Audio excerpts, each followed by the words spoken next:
Hear our prayer. We are your children, and we've gathered here today. We've gathered here to pray. Hear our cry. Oh Lord, we need your mercy, and we need your grace today. Hear us as we pray. Our Father, who art in heaven, hallowed be thy name.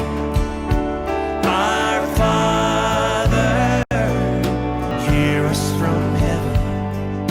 Forgive our sins, we pray.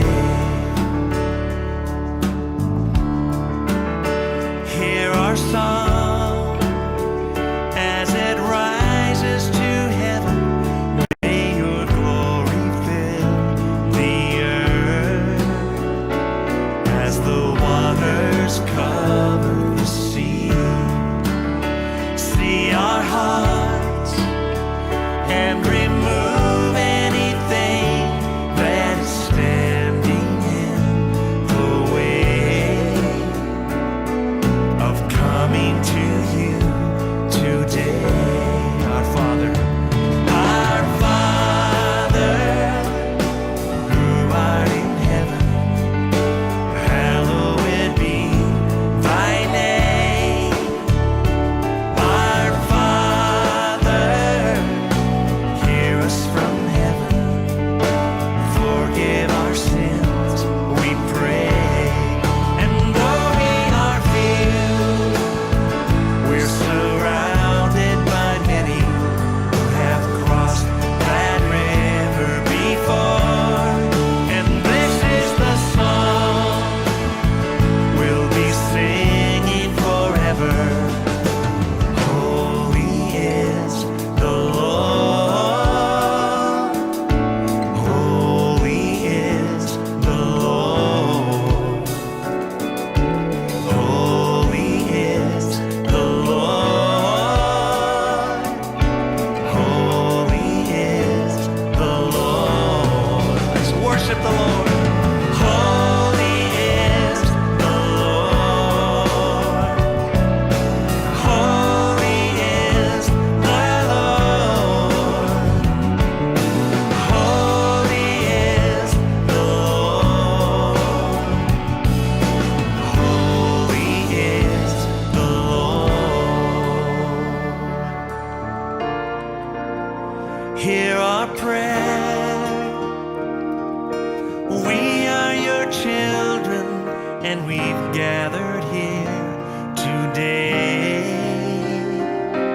We've gathered here to pray. Hear our cry.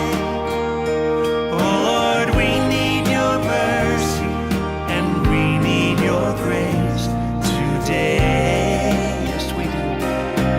Hear us as we pray. Sing it, our Father. Our Father, who art in heaven, hallowed be thy name. Our Father, hear us from heaven. Forgive our sins, we pray.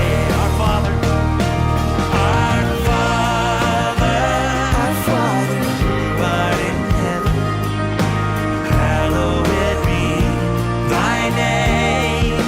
Our Father, hear us from heaven.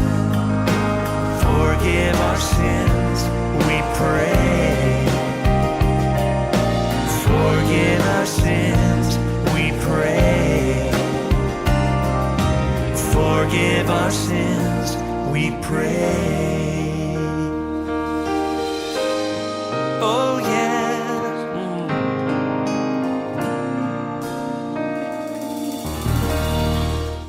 Sige po mga kapatid, patuloy lang po nating taas.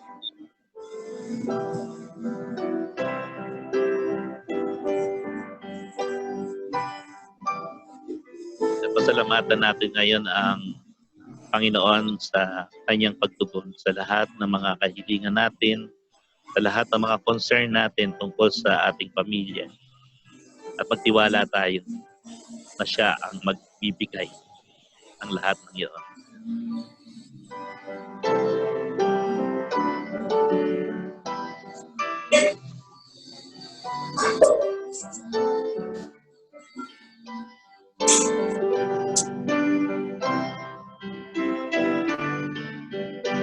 Panginoon, ibinabalik po namin sa inyo ang pinakamataas na salamat at papuri.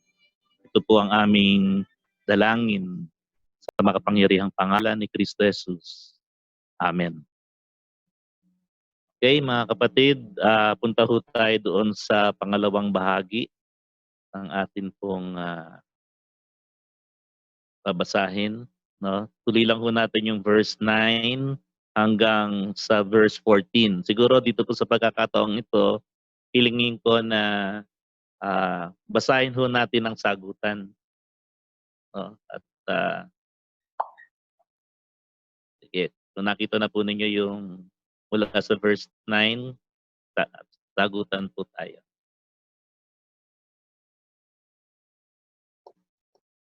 Okay. Sige. Pagsapit nila sa lugar na itinuro ng Diyos, gumawa ng altar si Abraham. Inayos niya sa ibabaw nito ang panggatong at inhiga si Isaac matapos gapusin. Kayo po. Nang sasabihin na niya ang bata, Tinawag siya ng anghel ni Yahweh at mula sa langit ay sinabi, Abraham, Abraham. Narito po ako, sagot ni Abraham.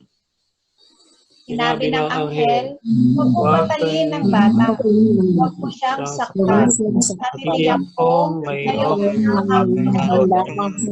sapagkat hindi mo pinagsabihin sa kanya ang Verse 13. Pakilagay po yung verse 13. Yeah. Paglingon niya, may nakita siyang isang lalaking tupa na ang mga sungay ay napasabit sa mga sanga ng kahoy. Ito ang kinuha ni Abraham at inihandog sa halip na ang kanyang anak. Kaya ang lugar na iyon ay tinawag ni Abraham na si Yahweh ang nagkakaroon. At magkahanggang ngayon, sinasabi ng mga tao, sa bundok, Yahweh ay may nakayaan. Okay, salamat po. So dito po ay tingnan ho natin kung ano ho yung mga prayer points na makikita natin. So given na po na si Abraham ay sumunod sa tagubilin ng Diyos na siya ay maghahandog at ang ihandog niya ay si Isaac. At dito ginawa niya yon, no? Kaya inihanda niya lahat doon yung panggatong at pagkatapos maihanda ay inilagay na si Isaac doon sa ibabaw. So makikita natin buong-buo yung pagsunod. At nung kanyang sasaksakin na, no? So nandoon sa kanyang na sasaksakin, dito nagpahayag ang Diyos. At sinabi sa kanya, tinawag siya ng anghel ng Diyos. At sabi, mula sa langit, Abraham, Abraham, narito po ako. Yun po yung kanyang sagot. At nakita nga ho natin na sinabi ng anghel, nakita ng Diyos yung kanyang pagsunod. Kaya dito, sa halip na si Isaac yung ihahandog, nakakita siya ng isang tupa na nakita doon sa may yun ang pinampalit niya kay Isaac at yun ang inihandog. So dito po sa atin pong nabasang ito, ano po yung mga nakita natin? Sige po, pwede po tayo mag-share dito. Ano yung mga nakita nating magandang bagay? Tsaka anong ginawa ng Diyos pag nakita niya yung pagsunod ng tao?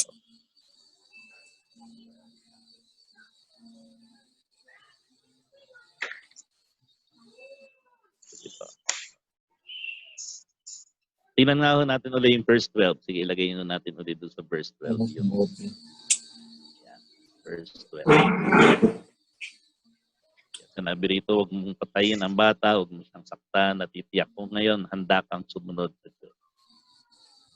So sapagkat hindi mo pinagkait sa kanyang kaisa-isa mong anak. Meron ho bang prayer point doon na tinuturo sa atin? Verse 12. Una, ano po? Nakita po ng Panginoon yung pagsunod ni Abraham. Nakita ng Panginoon yung pagsunod ni Abraham na walang no question, no? Pero dahil nakikita din natin, kung titingnan natin, parang kung magtatanong nga tayo, bakit gano'n ang Diyos, ipinahandog niya yung ipinangako din niyang anak, yun pa yung papatayin. No? Pero makikita ho natin na hindi pala talaga kalooban ng Diyos na mapahamak yung ating mga mahal sa buhay. Ang mahalaga lang, yung ating mga mahal sa buhay, hindi tayo natatakot na ihandog sila sa Panginoon. Hindi ibig sabihin naman yung papatayin natin, kundi ipagkatiwala din natin sa kamay ng Diyos yung ating mga mahal sa buhay, katulad ng ating mga anak. No? Kasi minsan, parang ang gusto natin tayo ang magkokontrol sa ating mga anak sa kanilang buhay. Pero dito, ang pinapakita lang sa atin, may kakayahan ng Diyos na talagang dahil meron siyang plano kahit sa ating mga anak, ibigay lang natin yung tiwala natin sa Diyos, ipaubaya natin sa Kanya. Dahil hindi papahintulot ng Panginoon, masaktan natin yung ating mga mahal sa buhay. At ang mahalaga lang dito, makita na tayo ay handang sumunod sa Panginoon. Kaya sabi nga niya, hindi mo ipinagkait, no, sa Kanya ang kaisa-isa mong anak. So, yun po yun. So, ang prayer item ho natin sa verse 12, yung pinakamahalaga sa atin, yun ang gusto rin ng Diyos na ialay natin sa Kanya. So, halimbawa, anak, pamilya, hanap buhay, profesyon. Lahat yan ay mahalaga sa atin yan. Minsan pati nga yung mga ari-arian, mahalaga sa atin yan. Pero ang gusto ng pinapakita ng Panginoon, handa mo bang ialay ang lahat ng yan kung hihingin niya? Kung titinan nga natin ngayong panahon na to, ang daming inalis sa atin sa panahon ng pandemic. Marami ang mawala sa atin. Pero kung titingnan natin, ang Diyos, pinayagan yan, pero kung tutuusin, hindi niya kalooban na talagang mawala sa atin yan. Kaya ang magandang balita dyan, darating ang panahon, makikita natin itong karanasan po natin na ito. Babalik ko yun, yung magandang plano ng Diyos sa ating buhay. Akala nung iba, tapos na wala nang pag-asa. Pero sa mga taong may pananampalataya at nananalig sa Panginoon at sumusunod na, wait and see. Makikita ho natin na mayroon pang lalong mabuting bagay na nakalaan ang Diyos para sa bawat isa sa atin. So mahalaga lang, handa nating ihandog sa Diyos yung pinakamahalaga din sa atin. Sa verse 13 po, pakitingnan natin yung verse 13. Yan. So dito, nakita niya dahil nakita yung pagsunod niya, paglingon niya, may nakita siyang isang lalaking tupa. Ayun na, nakasabit dun sa sanga ng kahoy. At yun ang kinuha ni Abraham at inihandog sa halip ng kanyang anak. Kaya tinanong natin, no, yung mahalaga sa atin kapag ito ay pinaubaya natin sa Panginoon, ang Diyos, meron siyang ipapalit na yun yung talagang blessing din na talagang maihahandog natin para sa Kanya. Kaya, yun. So, meron ho ba kayong reflection tungkol dyan? Ano ho yung makikita ko natin dito?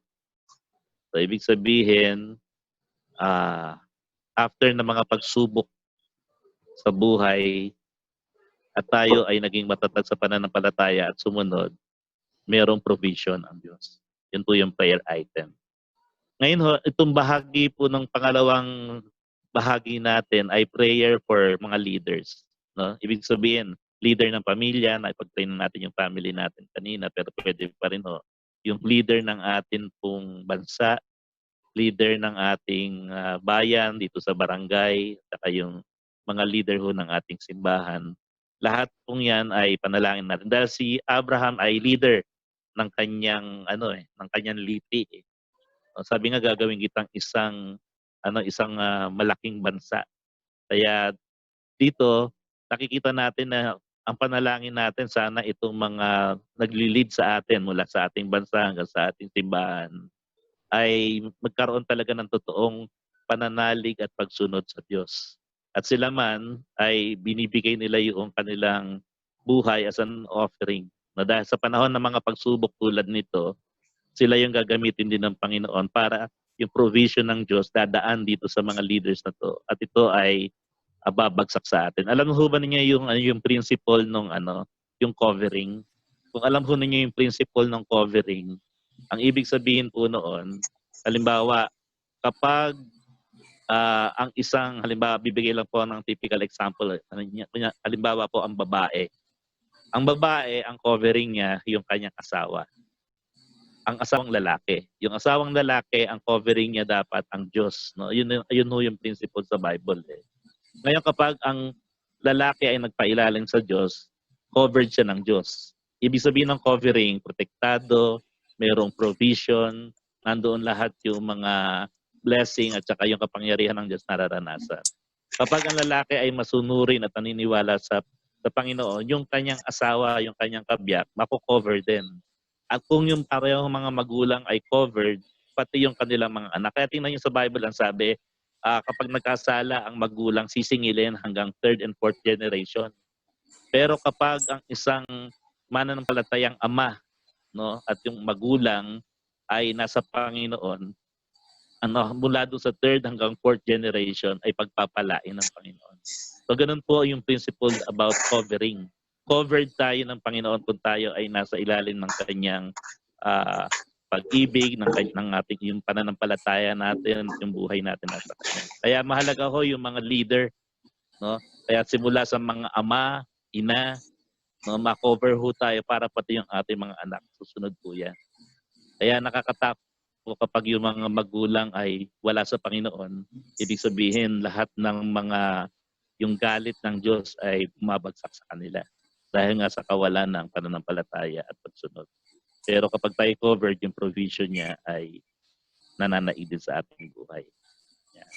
Kaya dito ho, ano ho yung magandang sinabi dun sa verse 14 bago tayo manalangin. Verse 14 po. Kapatid na, yan. Pakiibasa nyo nga po ulit. Sabay-sabay. 1, 2, ready, go. Kaya ang lugar na yun ay tinawag ni Abraham na si Yahweh ang nagkakaloob. At hanggang ngayon, sinasabi ng mga tao, sa bundok ni Yahweh ay may nakalaan. Sa bundok ng Morea, ito ho yung tinatawag na ang Diyos ang nagkakaloob. God will provide. Jehovah Jireh. Ito ang sinasabi. At dito rin sinasabi din na ito daw yung bundok na meron pong nakalaan ang Diyos sa lahat ng ating mga pangailangan. Kaya ipanalangin po natin ngayon yung atin pong mga leaders na nangangailangan ng patuloy na kapangyarihan ng Diyos. No? So magkaroon tayo ng sandali uli ng pananahimik. Malapit na 10 minutes na lang yung running time natin. Sige ho. Manalangin tayo.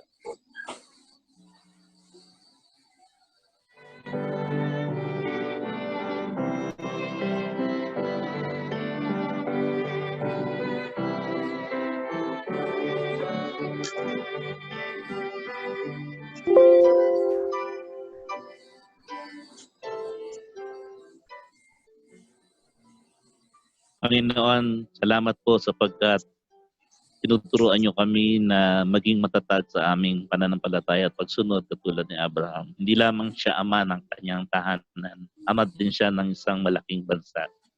At sa oras pong ito, tinataas po namin ang lahat ng aming mga leaders, ang aming presidente, doon po sa executive branch, sa legislative branch at judiciary branch ng gobyerno. Lahat po ng mga nanunungkulan, hindi lamang sa national level, pati po dito sa amin pong city level at maging sa barangay. Kayo po nakakaalam ng kanilang mga kalagayan, kayo po ang nakakaalam ng kanilang mga ginagawa. At dalangin po namin, gawin po ninyo silang mga lalaki at babae na naglilingkod sa inyo, na mayroong takot, mayroong pagsunod, upang anuman yung mga pagsubok na dinaranas ng aming pong bayan, ng aming bansa, o maging ng aming mga tahanan, kapag nakita po ninyo yung taus-pusong pagsunod at pagtalima sa inyong kalooban. Lagi po kayong merong nakalaan. Hayaan po ninyo makaakyat kami doon sa bundok na yon. Bundok ng pananampalataya, bundok na mayroong kasamang pagsunod upang yung pong provision ninyo, Panginoon, ay hindi mapuputol, hindi lamang sa aming panahon, kundi sa mga susunod pang salinlahi ng amin pong mga mahal sa buhay at maging sa aming bansa. Kaya nga salamat, O Diyos, sa pagkakataong ito ay binigay niyo sa amin upang kami ay patuloy na pagtiwala sa inyo. At salamat, O Diyos, sa inyong pagkakaloob dahil kayo po yung nagpo-provide ng lahat ng aming pangangailangan. At maging aming bansa, maputol na po, Panginoon, itong pinagdadaanan ito dahil alam po namin ang kalooban ninyo ay ang lahat ng tao ay maakay sa inyo at pagtiwala. At maaaring ginagamit po ninyo ang pagkakataong ito upang magbalik loob. Kaya gamitin po ninyo una yung mga nasa gobyerno na maging magbalik loob, magpakumbaba at patuloy na showin yung inyong kalooban. Upang sa gayon, mapagtagumpayan namin ang aming pinagdadaanan. Ito pong aming dalangin sa pangalan ni Kristo. Amen. Mga kapatid, sa uling bahagi po ay basahin natin yung mga susunod na mga talata.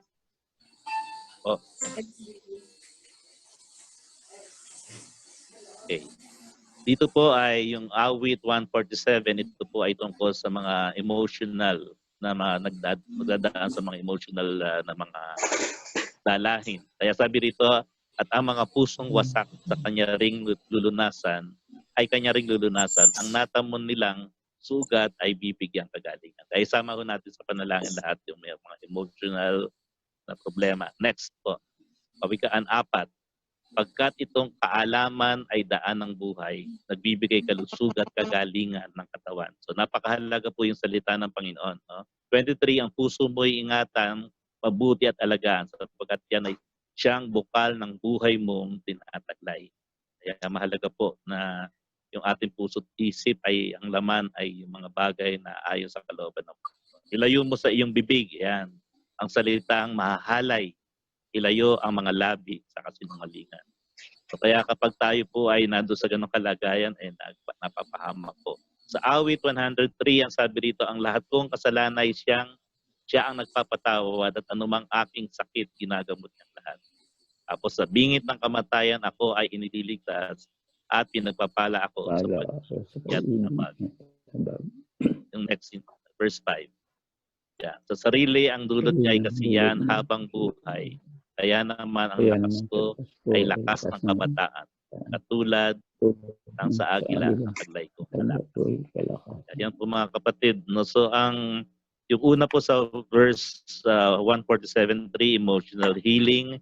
Proverbs 4, yung prayer for wisdom at yung atin pong puso ay sabi nga, out of abundance of the heart the mouth speak. Kaya kung pag-ibig mula sa Diyos ang nasa puso natin, sabi nga nagkakaroon din ng kagalingan. No? At yung mga mahalay na salita at kasinungalingan ay atin pong hindi pinapayagang maghahari sa buhay natin. And then, yung sa Psalm 103, yung pong kasalanan ang siyang nagiging dahilan din kaya may mga sakit ang tao.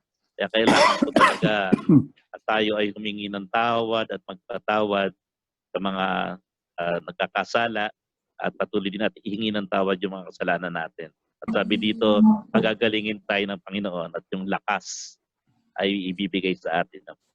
So, sa atin pong huling hanggang matapos po tayo, baka maputol ho tayo sa ating oras, ay basta tuloy-tuloy lang po yung panalangin natin. Panginoon, sa oras pong ito, aming itinataas at inaalala ang lahat ng mga taong nilalagay nyo ngayon sa aming puso't isipan. Tayo po nakakaalam ng kanilang kalagayan. Una, yung mga kapatid namin na dumadaan sa mga emotional stress at meron silang mga damdamin na nawawalan ng kapayapaan. Ang tingin ko sa tatay. Nawa kayo po, Panginoon, ang mag-alis ng ganitong mga masamang kalagayan. At dalangin din po namin, Panginoon, na sila na meron pong mga daladalang karamdaman, physical, no, sa lahat ng iba't ibang uri ng karamdaman, mula ulo hanggang talampakan. Sinasaway namin sa pangalan ni Kristo Jesus sa mga karamdamang ito. Lalo na po, Panginoon, yung pong magdaranas ng mga sakit ng COVID-19. Amin pong itinataas yung pong aming barangay sa araw na ito, ang Tagaytay. Ayon po sa balita ay meron pong 3 confirmed at amin pong tinataas silang lahat. Sino man sila, Panginoon, di namin kilala. Ngunit sila'y narito, tinataas namin at dalangin namin, hipuin po ninyo sila. At kayo po, Panginoon, magpagaling. At amin pong sinasaway na hindi na po ito kakalat at makakahawa pa ng sino man. At sa pangalan ni Kristo Jesus ay amin pong kinukuman ang COVID-19 na malusaw at mawasak na dito sa aming bansa at sa iba pang bahagi ng mundo. At mawala ang kapangyarihan nito, kundi ang maitaas ang kapangyarihan ng aming Panginoon sa Kristo. Sabi po ninyo, dahil sa pangalan ng aming Panginoong Jesus, walang anumang bagay na hindi mapangyayari. Kung kami mananalangin sa kanyang pangalan, manalig kami, natanggap na namin yun at matatanggap na namin. Kaya salamat, Panginoon, dahil alam po namin na tinugunan ninyo ang aming mga panalangin. Lahat ng taong nasa aming isip ngayon, mga taong nasa mga lugar na hindi namin alam pero nangangailangan ng kagalingan na nagkagaling sa inyo, sa makapangyarihang pangalan ni Kristo Jesus, ipuin po ninyo at sila'y magaling. Salamat, O Diyos, sa inyong kagandahang loob. Panginoon, sa oras pong ito, nagpapasalamat po ako sa inyong mga anak na tinaman ninyo ang pamilya ng Mendoza, Sunga, Laksamana, gayon din ang pamilyang Carlos, Austria, ang aming kapatid na Mars. Salamat, Panginoon, sa pikiisa nila sa gawain ito. Ano man yung kanilang mga pangailangan sa makapangyarihang pangalan ni Kristo Jesus, salamat, Panginoon, dahil kayo po ang tutugon sa lahat ng kanilang mga pangailangan. Maging sa aming sambahayan, kaming mga manggagawa dito, Panginoon, yung ministry ng inyong iglesia, Panginoon, patuloy namin itinataas yung pangangailangan ng inyong iglesia. Salamat, Panginoon, dahil patuloy po ninyong pagpapalain, higit pa sa inaasahan ang amin po mga kapatiran sa iglesyang ito. At madarama nila, Panginoon, ang inyong kabutihan na hindi nyo kami pinabayaan sa gitna ng ganitong sitwasyon. At meron kayong mga ginagamit na tao upang kami palakasin. At bibigyan nyo kami ng mga pangitain at ng kakayanan upang lahat ng mga bagay na aming pinagdadaanan, ito ay babalikan namin at patuloy kami magpapasalamat dahil kayo ang Diyos ng mabuti. Kayo ang Diyos na nagpapala at tunay na buhay at makapangyarihan kayo. Salamat, Panginoon, sa gabing ito. Salamat sa buhay ng inyong mga anak. At dinadalaan po namin ang lahat ng bahagi sa katawan ni Kristo. Lahat ng mga Kristiyano dito sa aming bansa at sa iba pang bansa. Maging yung mga